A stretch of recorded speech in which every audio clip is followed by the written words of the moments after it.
तो दोस्तों नमस्कार, आप सभी का हमारे YouTube चैनल आर्या कोचिंग में स्वागत है।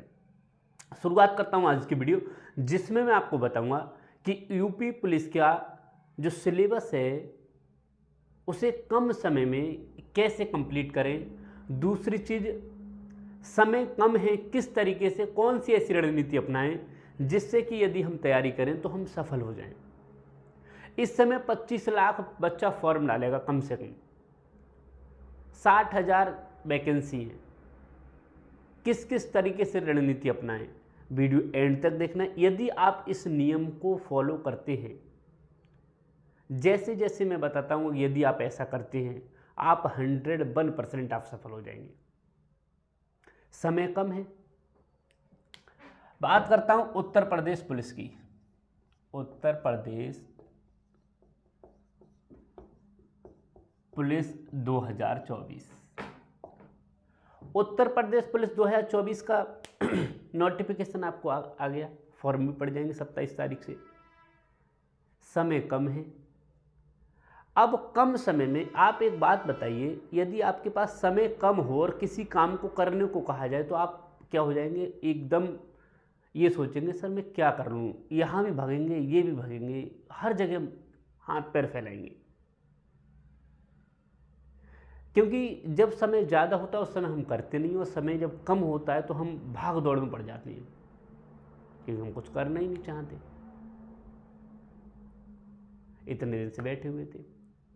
अब जो आप गलती करेंगे, जिस रणनीति को मैं आपको बताऊंगा, यदि आप इस रणनीति को अपना लेंगे तो आप 101% आप सफल हो जाएंगे। देखिए, मैं बात करता हूं कि आपके पास 45 दिन दिए थे। कितने दिए? 45 दिन।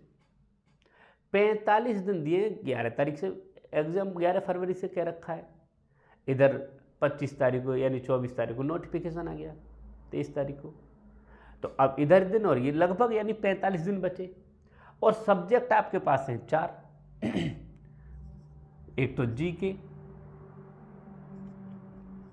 गणित, रीजनिंग और हिंदी। ये 4 सब्जेक्ट हैं। इन 4 सब्जेक्ट को कंप्लीट करना आपका है, और इन चारों सब्जेक्ट को कंप्लीट करने के बाद ही तो आप एग्जाम दे पाएंगे। ऐसा तो है नहीं कि इन्हें सिर्फ देख लेंगे और आप एग्जाम देने चले जाएंगे। इन्हें आपको पढ़ना पड़ेगा, तभी आप एग्जाम। अब आपका मन क्या करेगा कि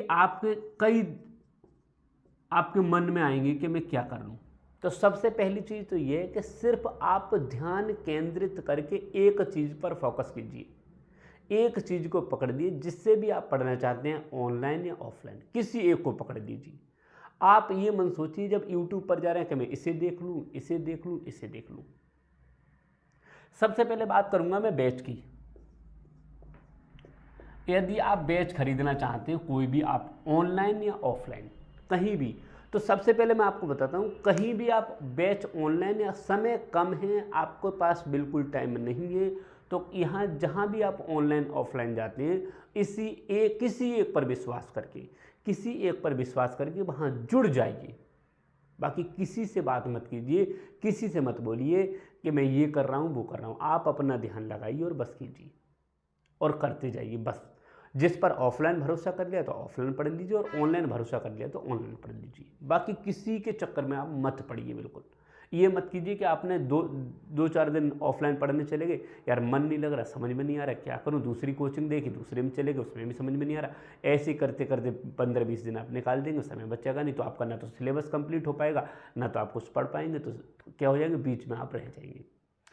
यदि आप कोई ऑनलाइन बैच खरीदना चाहते हैं, तो ऑनलाइन बैच में आप सबसे पहले गलती क्या कर रहे हैं कि कहीं तो यूट्यूब पर मैं इससे देख लेता हूँ, कहीं यूट्यूब पर इससे देख लेता हूँ, कभी इसका प्रचार आया तो इससे देख लेता हूँ, दोस्त ये बता देता है, या भाई ये बता देता है, मामा का लड़का ये, बुआ का लड़का ये बता देता है, तो बाकी सब जो बता देता है उसे देखना शुरू कर देते हैं। यूट्यूब पर तमाम जो भी चलता है आप देखना शुरू कर देते हैं, किसी एक पर, क्योंकि समय आपका है बहुत कम। तो किसी एक पर उसे पढ़िए, उसी से पढ़िए और उसी को देखिए। हाँ, कोई सब्जेक्ट में आपको लगता है कि जीएस मुझे ये टीचर अच्छा पढ़ा सकता है, मैथ मुझे अच्छा ये पढ़ा सकता है, जो आपको अच्छा लगता है उसे आप पकड़ लीजिए, और उसी का हाथ पकड़ के आप एंड तक उसी पर विश्वास करना पड़ेगा। विश्वास करके एंड तक आप लगे रहिए। दूसरी चीज़, बैच आप जिसको चाहते हैं, आप समय नहीं है, बस 1-2 दिन का खुद डिसीजन लीजिए, किसी से मत पूछिए, खुद को समझ में आना चाहिए।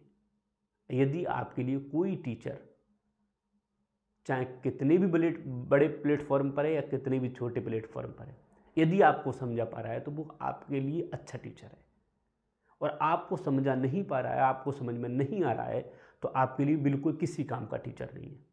मैं आपको बता रहा हूँ, यदि आपको समझ में आता है तो आप उसे पकड़ लीजिए, चाहे ऑनलाइन से चाहे ऑफलाइन से। किसी से मत पूछिए, कोई कह रहा है कि इसे के साथ जुड़ जाइए, इसके साथ जुड़ जाइए, बिल्कुल नहीं। जो आपको अच्छा लगता है, जिसको लगता है कि आपको, तो उसे आप पकड़ लीजिए। आप 101% एंड तक, पेपर तक जो आपको समझ पाए उसे जोड़ लीजिए। तो चाहे ऑनलाइन या ऑफलाइन, जिसको समय कम है आप तुरंत आप खरीद लीजिए, आप जहाँ ज्वाइन करना चाहते हैं ज्वाइन हो जाइए। बात करता हूँ, ये 4 सब्जेक्ट है। अब दूसरी चीज़ की गलती और कहाँ करेंगे बच्चे, अब ये 4 सब्जेक्ट है तो 4 सब्जेक्ट की बुक परचेज करेंगे, और बुक में क्या करेंगे, जीके की बुक, तमाम हजारियों बुक, लाखों बुक पढ़िए।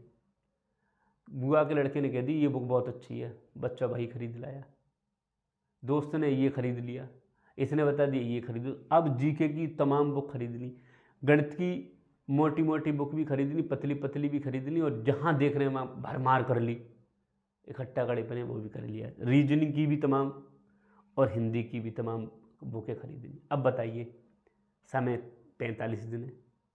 अब 45 दिन मान लो, या 30 यानी कि 40 दिन मान लो, 40 दिन में आप खुद बताइए कि आप इनमें से कौन सी ऐसी बुक हैं जिन्हें आप कंप्लीट कर लेंगे। नहीं कर पाएंगे। गलती कहाँ करेंगे पता है, सभी बुक खरीद लेंगे 4-5 तरीके की, और एक को भी कंप्लीट नहीं करेंगे। आप एक बुक को भी पूर्ण तरीके से आप कंप्लीट नहीं करेंगे। यदि आप वास्तविक सफल होना चाहते हैं तो इनमें से जो आपको बुक अच्छी लगती हो, जो आपको उचित लगती हो, जो आपको समझ में आती हो, जिस पर आपको इंटरेस्ट हो, एक सब्जेक्ट की एक ही बुक खरीदना। ज़्यादा बुक खरीदने की जरूरत नहीं है, एक सब्जेक्ट की एक बुक खरीद लो। जीके की एक बुक खरीद लो, गणित की एक बुक खरीद लो, रीजनिंग और हिंदी की। यदि आप नए कैंडिडेट हैं तो इनको सरल सरल तरीके से जो आपको समझ में आता है उसे खरीद लीजिए, और खरीदने के बाद जीके की उस पूरी बुक को पढ़ लीजिए। 10 बुक खरीद ली, एक भी बुक कोई पूरी पढ़ नहीं पाए, फायदा क्या, कुछ नहीं। गणित की 2-4 बुक खरीद लाए, एक भी पूरी कंप्लीट नहीं हुई, कोई फायदा नहीं। इसलिए कोशिश कीजिए बुक एक खरीदें, लेकिन उसे पढ़ें 10 बार। ये नियम है। नियम क्या है, ऐसा नहीं है 10 बुक खरीद ली, पढ़े एक भी बार नहीं। बुक खरीदिए एक, उसे पढ़िए 10 बार, उसे 10 बार रिवाइज कीजिए। इन सभी की एक एक बुक खरीद लीजिए। और दूसरी चीज़, जहाँ भी आपने ज्वाइन कर लिया है उस बैच को ज्वाइन कर लीजिए, जिस पर भी आपने भरोसा किया उसे खरीद लीजिए, और वहाँ जुड़ने के बाद आप इन बुक पर भरोसा कीजिए। ऐसा नहीं करना है, गणित का किसी ने कह दिया अरे साहब बड़ा ये वाला RS अग्रवाल का बुक उठा लीजिए, ये बुक उठा लीजिए, बहुत अच्छा बुक है, ऐसा है, समझ में नहीं आ रही है। एक बात बताइए, आपको समझ में बुक मैथ आ नहीं रही, तो किस काम की बुक? रीजनिंग की बुक उठा लाई, बता दिया ये ले जाओ, रखी पड़ी 8 दिन से, कहना पढ़ ली, समझ में नहीं आ रही है। पढ़ेंगे कहाँ? जब समझ में नहीं आ रही तो पढ़ेंगे कहाँ से? इसलिए कोशिश कीजिए जो बुक आपको समझ में आती हो, जिसमें से आपको समझ में आ रहा है, उस बुक को आप परचेज कर लीजिए, उसे पढ़िए, और 1-2 बार नहीं। अब आपका 45 दिन में यदि आप अच्छी से बुक खरीदेंगे, छोटी छोटी, ज़्यादा मोटी बुक पर मत जाना, पढ़ भी ना पाओ, छोटी छोटी बुक खरीदना, और इसमें सब कुछ हो। जीके की अगर छोटी बुक भी खरीद लेंगे तो टोटल बन जाएगा, यूपी पुलिस लाइन। गणित में अच्छी बुक, और एक एक टाइप के 50, यानी कि एक एक टॉपिक के, एक चैप्टर के 50-50 क्वेश्चन लगा लेंगे तो 25 पंजे 125, 25 पंजे 125, यानी कि 1250 क्वेश्चन हो गए 50 क्वेश्चन से। अब इन्हें क्वेश्चन कर लेंगे। रीजनिंग में कर लीजिए, बाकी कुछ ज़्यादा नहीं है। सिर्फ मेरा विश्वास करके, समय कम है, बस मैं यही कहूँगा कि बुक को एक खरीदिए, एक एक बुक के लिए, उन्हें अच्छे से पढ़िए और ज़बरदस्त करके तैयारी कीजिए। दूसरी चीज़, जहाँ भी समय आपको मिल रहा है, जो भी आपको कोई भाई बहन कोई भी आपको कहे कि इसके लिए इसके पास जुड़ जाइए, उसके पास नहीं जुड़ना है। जो आपको अच्छी तरीके से समझा पाए, जिसका भी आपको अच्छी तरीके से समझ में आ रहा है, उस व्यक्ति से आप जुड़ जाइए, उससे एंड तक उसका हाथ पकड़ लीजिए, विश्वास के साथ उसके साथ जुड़ जाइए, 101% आप सफल हो जाएंगे। और बुक को खरीद लीजिए, और समय कम है, मैं तो बार बार यही कह रहा हूँ, समय कम है, और इन बुक के लिए एक एक बुक खरीदना, और कौन सी बुक खरीदनी ये भी मैं वीडियो आपको बना कर डाल दूंगा, कौन कौन सी बुक खरीदनी है, बेस्ट बुक जो होंगी। ठीक है, हाँ, तो मिलता हूँ अगले वीडियो, तब तक के लिए नमस्कार।